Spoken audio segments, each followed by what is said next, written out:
Magandang araw sa atin lahat mga kababayan, saan man panig kayo ng daigdig naron. Dito na naman tayo sa another episode ng ating vlogs, Badong Ratelis po. Pag-uusapan natin ngayon, ito po, no? Konting bagyo, baha agad. Hindi naman po kalakasan yung mga bagyo eh. Talagang ito po, natataon po na hindi nyo pa rin pinapansin. Wala pa rin pong aksyon, no? Yung mga flood control, siguro una siningil 'no, ipinagyabang yung 5,500 na flood control, eh. Ngayon naman ay, dahil, check na wala naman talagang 5,500 flood control program. Ngayon, binigyan na kayo ng pagkakataon, wala pa rin, 'di pa rin kumikilos, ni hindi iniimbestigahan, 'yan. Panibago na naman. Ngayon po bising-busy po ang Kongreso para napahiya po kasi yung mga congressman nung nakaharap si VP Sara. Kaya nung hindi po siya nakaharap ngayon, binabakbakan siya. Ito naman pong mga alam nyo, masama po yung pagsisimula mo, Senator Angara, no? Bilang DepEd Secretary, no? Ang sama po talaga ng timpla, wala kang pinagkaiba, linis sarili lang, dapat hindi mo tinanggap, 'di ba? Ang mangyayari niyan lahat na ngayon 'pag hindi wala kang nagawa sa DepEd isisisi mo lang kay VP Sara. Same lang kayo ng amo mo, 'no? Inako mo 'yan, eh, pati lahat ng problema akuin niyo. Si VP Sara ba? Si VP Sara ba nung binigay 'yan, narinig natin na ganito ang dinatnang kong problema, hindi ko malulutas 'yan dahil hindi po, eh. Tinanggap niya yung problema, gaano man kabigat, ni-review niya kung ano yung ginagawa, gumawa siya ng kanyang sa tingin niya yung magagawa niya. 2 taon ay hindi po sapat yan sa DepEd Secretary. Kung sinuportahan niyo ba si VP Sara, hindi sana nagkaganyan. Alam niyo sa totoo lang, mamaya pag-uusapan natin yan. Yan lang po ang pag-uusapan natin. Pwera na lang kung may gusto pa kayong pag-usapan. Pero bago yan, kung bago ka pa lang dito sa ating channel, mag-subscribe ka na. Dahil ito lang ang tayong channel na may kinikilingan, may pinapanigan, una sa balita, uli sa impormasyon, kaya ano pang hinihintay nyo? Pindot na, okay. Unahin na natin kagad, no? Perennial problem po yan. Yung perennial problem, eto pong baha, no? Hindi po yung baha yung sa DepEd yung gusto kong sabihin. Puntahan muna natin yung baha. Hindi po kalakasan yung mga bagyo na yan, no? Wala pong mga talagang ang nakakaawa, nakita ko po sa mga video, eh. Yung isang babaeng bata, inaakay niya yung kapatid niyang mas bata sa kanya. Parehong bata, nag-aakayan. Parehong bata yung nag-aakayan, 'no? Bakit? Sabi ko nga, kanya-kanyang rescue na lang. Wala na pong hindi po ba natin makita yung dati nung panahon ni Tatay Digong na dumating man ng ulan, nakikita na natin meron pong mga tinatawag na ano yung mga ano yung titirhan nila, yung lugar na kung saan na evacuation center. Lagi kong challenge 'to sa mga sa mga press. Meron po ba kayong evacuation center na nakikita ngayon? Katulad nung nakikita kasi alam niyo po, basic po 'yun, eh, kung meron po nakikita na mga evacuation center, 'di po ba?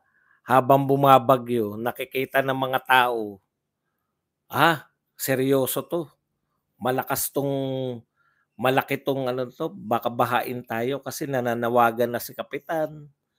Si kapitan, yung usual na ginagawa ng panahon ni Pangulong Duterte. Nakita ko po kanya-kanya na lang, eh. Kanya-kanyang rescue na lang ngayon, eh, 'no? Wala na po yung mga president, 'di na rin nakakatulong na before dumating yung baha, before dumating yung ulan. Eto po, lahat po ng mga taga San Andres, naghanda na po ang inyong mayor, naghanda na po kung sino man. Bakit po parang kulang na kulang po lagi ngayon? Baha na bago natin nakikitang nililikas.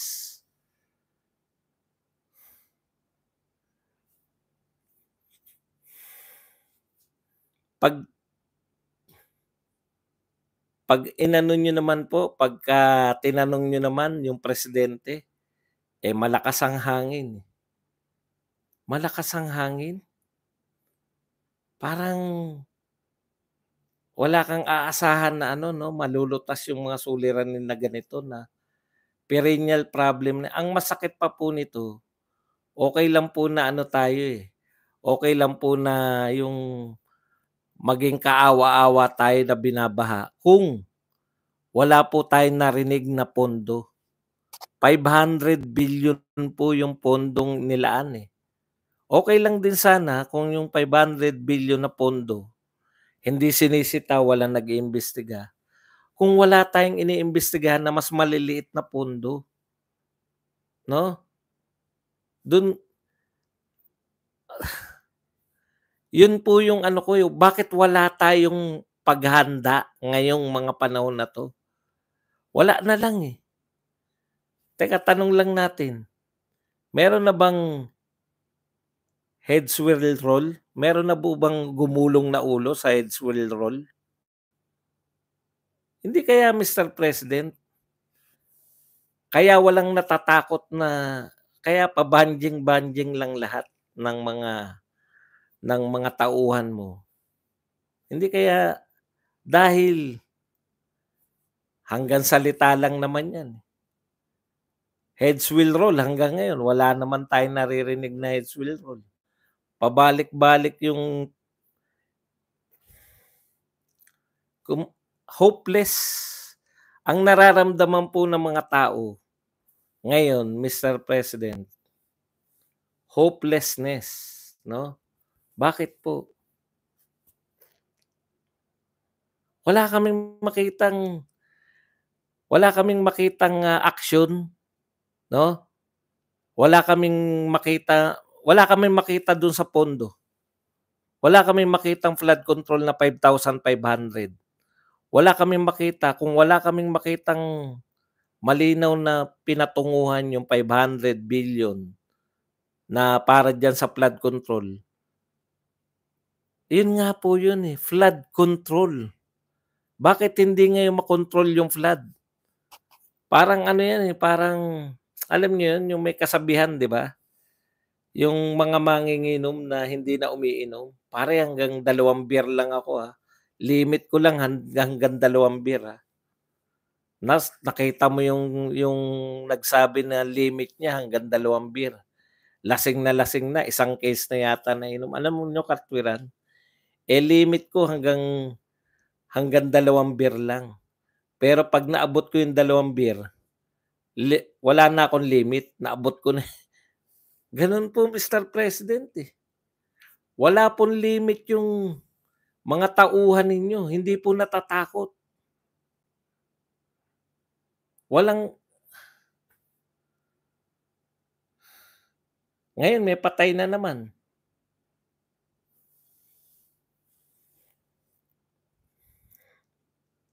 Paulit-ulit po. Okey okey sana, eh, 'no? Hindi naman po natin sinasabi bakit yung mga nagdaang presidente ba wala. Meron po, meron po. Wala bang mga sakuna na may mga, nagbuwis ng buhay? Meron po. Pero walang kasing laki ng pondo mo sa flood control, 'di ba? Normal lang yun sa kanila, eh. May pinaggagamitan nga kasi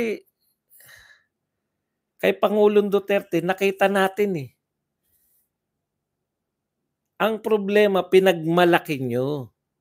Una pinagmalaki niyo, ikalawa inamin. Wala naman pala kayong ano, anong tawag dun, master plan. Walang master plan. Sasabihin, bakit hindi rin naman napigil ni Duterte? Wala pong ganyang kalaking pondo. Yun po yung basic difference, eh. Kaya kayo nagpondo, para saan? Para saan po bakit niyo pinondohan yung 5,500? Para saan bakit niyo pinagmamalaki? Para po mawala yung baha kaya kayo nagpopondo. Eh, parang lumalala ngayon, 'di naman po mga super typhoon 'yan, 'di naman po mga malalakas na ulan, eh. O palagay na natin sisisihin niyo yung ulan kaya bumaha. Bakit hindi po kayo naghanda? Bakit bago dumating yung ulan, hindi niyo nasabi? 1.4 po, 1.4 billion a day.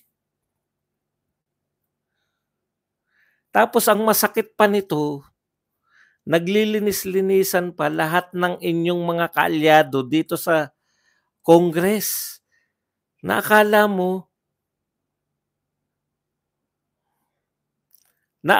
mo ang kaya nila sinisilip yung mga 125 million dahil gusto nila ng matino na palakad. 125 lang yan, kumpara nyo nga sa 1.4 billion a day. 125 million, 6 months na budget ni BP Sara na binigay, ilang araw na lang matatapos na. Alam niyo po ngayon ngayon busy na naman sila. Kailan niyo po iimbestigahan kung ano yung mga proyekto ng 5,500 flood control? Kailan po kayo mag-iimbestiga sa bilyong-bilyong inabos? Bakit po concern kayo sa 125, gayong nakita niyo na meron namang pinaggamitan, no? It's between COA na tsaka si BP Sara. Bahala na yung COA diyan at tsaka si BP Sara magresolba niyan. Yung kaya ninyong alamin, ayaw ninyong alamin. Eto alam na ng lahat, eh. 'Di ba? Binigay yan mga pang-reward, binigay yan para magtik-tik. Alam na ng lahat ng tao kung saan ginamit yung, 125 million pero paulit-ulit niyo. Ang liit po nun kumpara sa flood control program. Yun yung sinasabi namin kaya halatang-halata kayo, eh. Hindi po kayo sa malinis na gobyerno. Kayo po, tama si BP Sara. Alam niyo ang sabi ni BP Sara, eto ang sinabi niya. Ang linaw po nitong sinasabi ni BP Sara. Basahin ko sa inyo, para magkaroon kayo ng linaw diyan. Tapos mamaya natin tatalakayin yung DepEd. Basahin ko lang po sa inyo yung sinabi ni BP Sara. Pasensya na kayo, mahirap talaga pag pag nasa okay. There was no misuse, eto sabi ni BP Sara, there was no misuse of any funds. Yung sa kanya, kasama na yung DepEd dati. However, there is an unending political attack.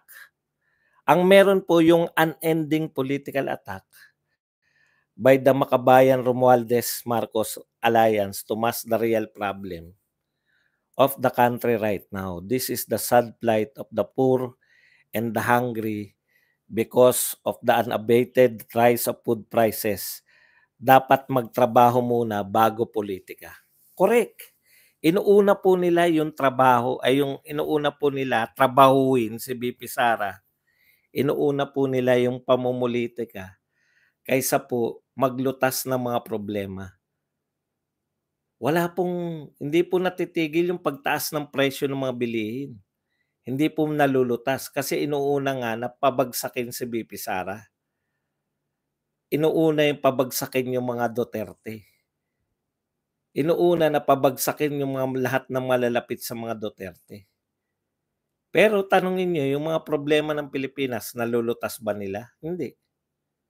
Inuuna yung pamumulitika, eh. Lalo na diyan. Talagang grabe 'no, ilang oras na namang sinalang yung DepEd. Ilang oras naman pong sinalang yung DepEd. Hindi pa nakaharap si VP Sara, pero ano po pinalalabas nila, tignan niyo, tignan niyo lang po, play of words lang 'to lahat, eh. 9 billion laptops undelivered during VP Sara's last full year as DepEd chief. Ano po sinasabi? 9 billion laptops hindi na i-deliver. May bago ng DepEd, di i-deliver mo. Tatawa-tawa ka lang, natutuwa ka na hindi na i-deliver, ikaw ng DepEd, eh. Natuklasan niyo. Halimbawa ako congressman, natuklasan ko, hindi niyo dinideliver? Bakit ko sisisihin yung DepEd secretary dati? Sasampahan ko ng reklamo yung mga bakit hindi na-deliver? Kasi ang kanilang investigasyon hanggang kay VP Sara lang, hanggang mapasama lang. Di pakulong yung hindi nag-deliver kung talagang kasalanan niya yan, hindi siya nag-deliver. Simple-simple, no? Ninakaw daw ba ni VP Sara yung budget ng 9 billion lang to, Magkano yung flood control? 2 taon na raw, sabi ni Joel Villanueva. 500 billion every year. 1 trillion na. Tama ba? Baka mali ako, 1 trillion na yung budget mo sa 2 taon na flood control. Eto pinoproblema nyo, 9 billion. Ninakaw ba? Nawala ba yung 9 billion? Nariyan lang yung laptop. Nariyan yung laptop. Saan dinala yung laptop? Hindi lang dineliver. Pero nariyan ba yung laptop? Nariyan. O ipa-deliver mo ang gara. Ang dami mong dakdak, ang dami mo ring arte. Ginagamit mo lang din si VP. Kung magsisimula ka na ang problema mo ay problema ni VP Sara, wala rin yan. Wala ka rin lulutasin. Kasi lahat na makikita mong problema, hindi mo lulutasin, kundi isisisi mo lang kay VP Sara. Alam na namin yung ganyan diskarte. Si VP Sara ba nung tinanggap yung DepEd, sinisi si Lola Briones? Alam natin lahat malaki ang problema ng DepEd nung araw pa. Hindi pa tao si VP Sara. Oo. Itanim niyo po sa isip niyo to, hindi pa po tao si VP Sara, may problema na yung DepEd. Anong ibig sabihin ng hindi pa tao? 40 years ago, 50 years ago, may problema na yung DepEd. Hindi pa tao, hindi pa tayo tao, hindi ba? Ngayon, ang may problema lang sa DepEd, si VP Sara lang. Si VP Sara nga, at least may ginagawa siyang paraan, eh. Di ba? Kaya lang, ine-expect nyo pag-upo, meron na kagad solusyon. Halimbawa, yung PISA. Panahon lang po ni Lola Briones. Sumali tayo. Alam nyo ba yung PISA? Sinusukat po doon yung tunay na ranking natin kasi pinagtetest yung ating mga estudyante. Kailan lang po tayo sumali doon? Panahon lang ni Lola Briones. Ibig sabihin, bago ba yung panahon ni Lola Briones, mataas ang kalidad ng DepEd? Hindi rin. Mababa na rin po ang kalidad ng edukasyon natin bago pa si Briones. Bago pa si Briones? Bago pa si Luis Tru? Bago pa si... Matagal na po mababa ang kalidad ng edukasyon ng Pilipinas. Sinisikap nga ni VP Sara na mapataas, eh. Kaya nga may mga hakbang siya na kakaiba, eh. Ano yung kakaiba niyang hakbang? Una, pinagbawal niya yung malintik na dekorasyon na yan. Ikalawa, pinagbakasyon niya yung mga teacher. Biruin niyo yung mga teacher, lahat nagbabakasyon sila.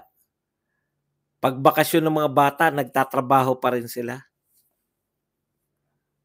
Si VP Sara lang po yung tunay na nakapagbakasyon. No? Mga teacher. Ano pa? Yung Catch Up Friday, marami po. Pati yung at least may tinatry siya. Nakakaiba. Kasi, eto ano man ang gawin nyo, kung pareho pa rin po ng ginagawa Mag-e-expect ka ba ng different result kung pare-pareho lang ang ginagawa? Hindi po. Si VP Sara, may gusto siyang gawin na kakaiba. Kaya lang nga, alam niyo na yung suporta sa kanya, wala eh. Dahil pagkaupo pa lang eh, titigukin na kaagad eh.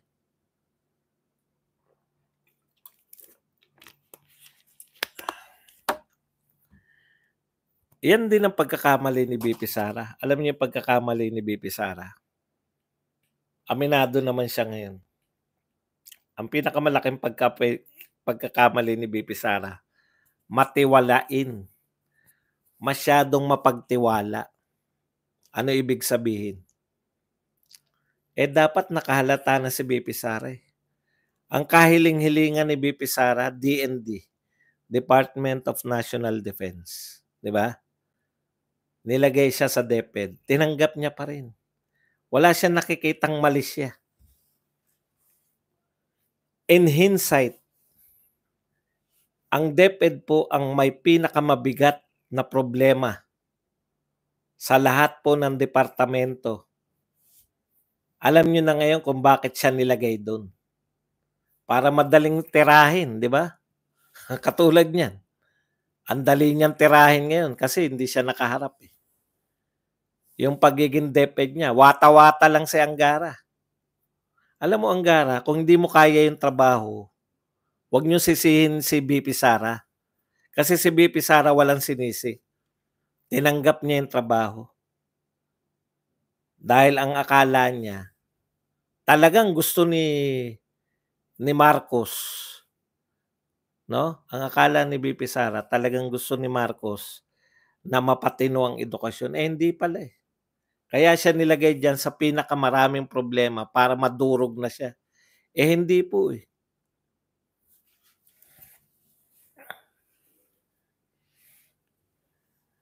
Hindi po. Hindi po siya nadurog. Napasikat po ni VP Sara yung DepEd. Sumikat yung DepEd eh. Marunong pa kayo sa mga tao, marunong pa kayo sa mga magulang, marunong pa kayo sa mga estudyante. Ngayon yung papalit. Sige, magaling, di ba? O bakit programa ni VP Sara yung pinapatupad?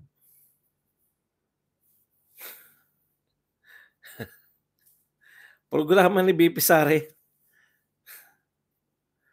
Alam niyo po, sinadya po yan na ilagay siya riyan. Sinadya po na sa DepEd siya ilagay dahil akala nila maglalaho na lang si VP Sara.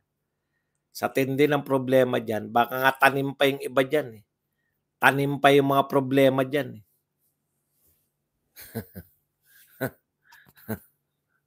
Di ba? Dati ng problema yan, puto. Alam natin lahat.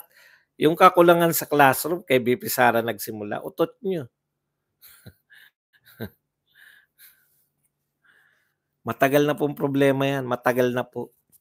Si VP Sara lang po ang nakaisip natanggalan ng mga trabaho yung teacher maliban sa pagtuturo. Magtuturo na lang dapat back to teaching lang. Yun yung gusto ni VP Sara.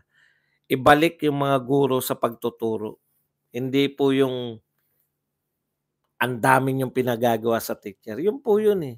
Alam nyo kung anong ako naniniwala kay VP Sara? Unahin ng kapakanan ng mga guro. Bigay mo sa teacher yung para sa kanya.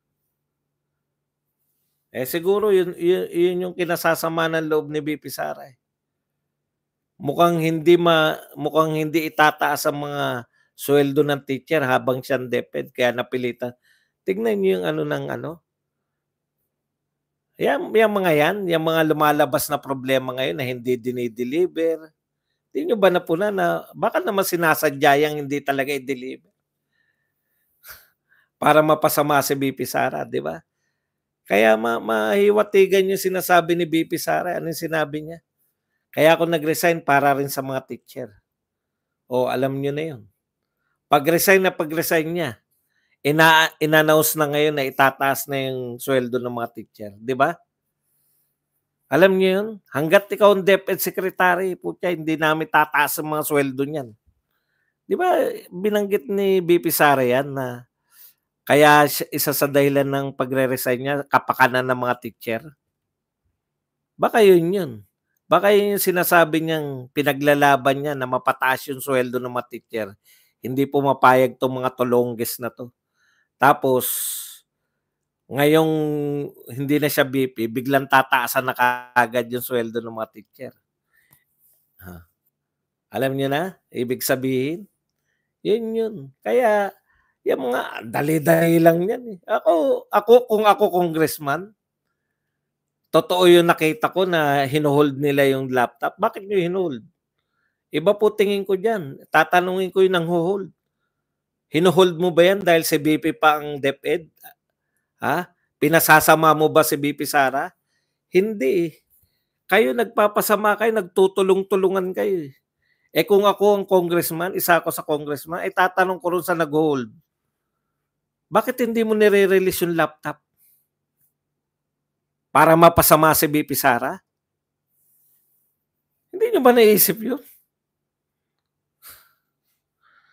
Wala na siyang control. Eto, ilang buwan na ba si Angara? Hindi niya alam yan na hindi nire-release? Ipa-release mo lang. Napakasimpleng problema. Hindi nire-release. Hindi naman nire-release. Puta kung nire-release na. Ba't ayaw nyo i-release? I-release nyo. Hintayin nyo pa na budget hearing para mapasama si BP Sara. Wala ka rin palang Wala ka talaga, kaya ka rin nilagay dyan. Para kasi si Escudero rin. Kaya kayo nilagay dyan para siraan din si BP Sara. Yun lang ang problema nyo. Ang tanong, binulsa ba ni BP Sara pambili ng laptop? Hindi, nasa bodega. Nasa bodega, di iparelease mo para walang problema. Hindi, sasadyain natin to para ngayon.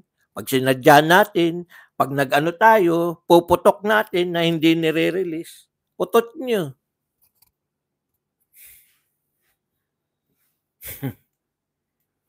Ganun lang din yan. Naku, maniwala ka dyan. Gregory, thank you. Malapit na estilo sila din ang sasama dyan, boss. So, sige. 2 taon si BP Sara, sasabihin nyo hindi nalutas ang problema. 4 na taon si Angara, ewan ko kung malutas niya. Dami-daming problema ng DepEd eh. Kala nyo kung may nagagalit pang congressman, kinakawawa nyo mga taong bayan. Baha nyo muna. Imbestigahan nyo rin yung baha. Ang simple lang po ng problema. Hindi ma-release. Ayaw mo i-release, didemanda ka namin. Kung ako congressman, bakit mo hindi nire-release? Gusto mo bang masiraan yung DepEd Secretary dati? O bakit hindi mo i-release? Ganun lang eh. Kaya nga sumuko na si BP Sara dyan eh. Yun lang ang problema nyo. O problemahin nyo. Kulang ang classroom. Dilagyan nyo ng classroom lahat. Kala nyo yun lang yung solusyon, kulang ang classroom. Hindi po yan ang solusyon lang. Ang Metro Manila mayors, mayayaman. Ano problema? Wala na mapagtayuan. Ano yung gagawin yung 10th floor, 18th floor? Hindi ano yan. Hindi nyo pwedeng isisi lahat yan kay BP Sara. Tanggalin nyo yan lahat.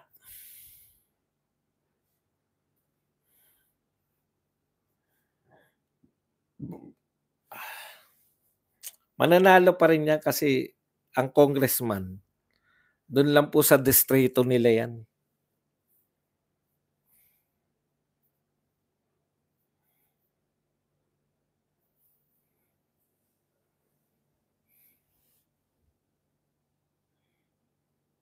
Teka lang, baka meron pa tayong baka may tinantosan pa ako eh. 9 billion laptops undelivered during BP Sara's. Tindi ng problema, no? Undelivered. I-deliver nyo po.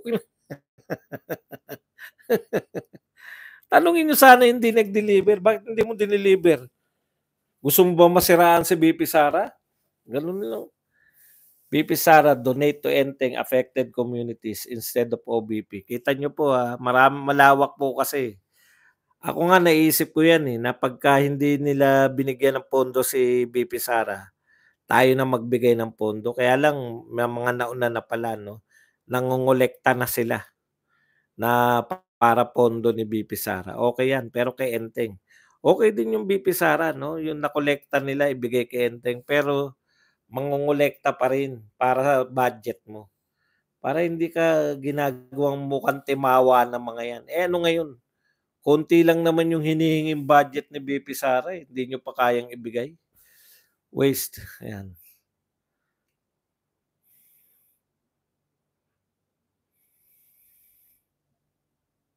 Eto po sinabi ni Villanueva, gigil na gigil, sumisigaw.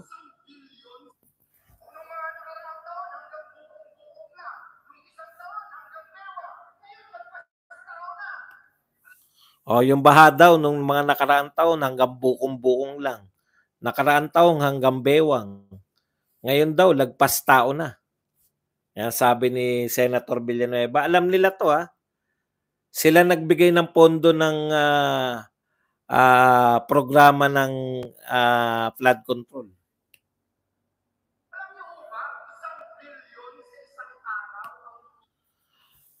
Alam niyo po ba, sabi ni Joel Villanueva, 1 billion sa isang araw ang budget para sa flood control. Tuloy natin.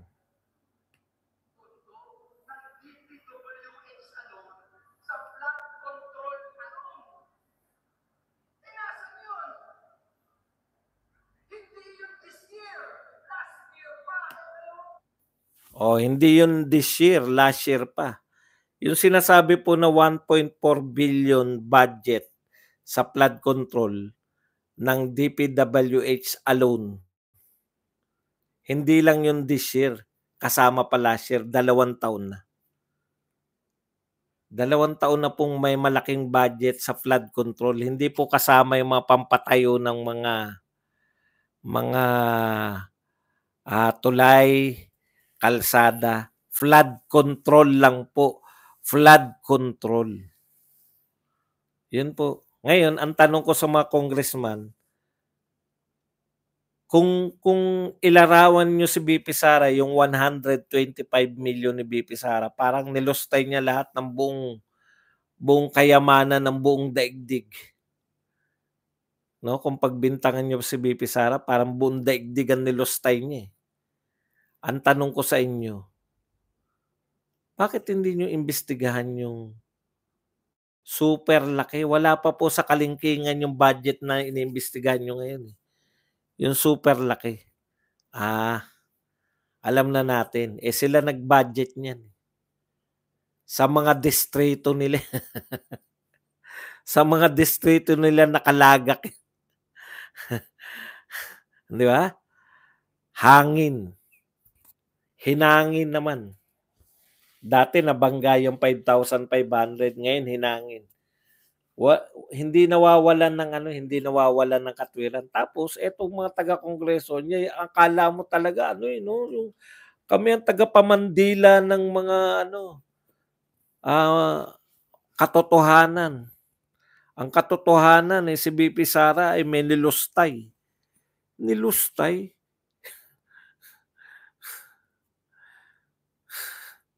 Yan lang po ang ating topic. At ito po ang first impression ko dito sa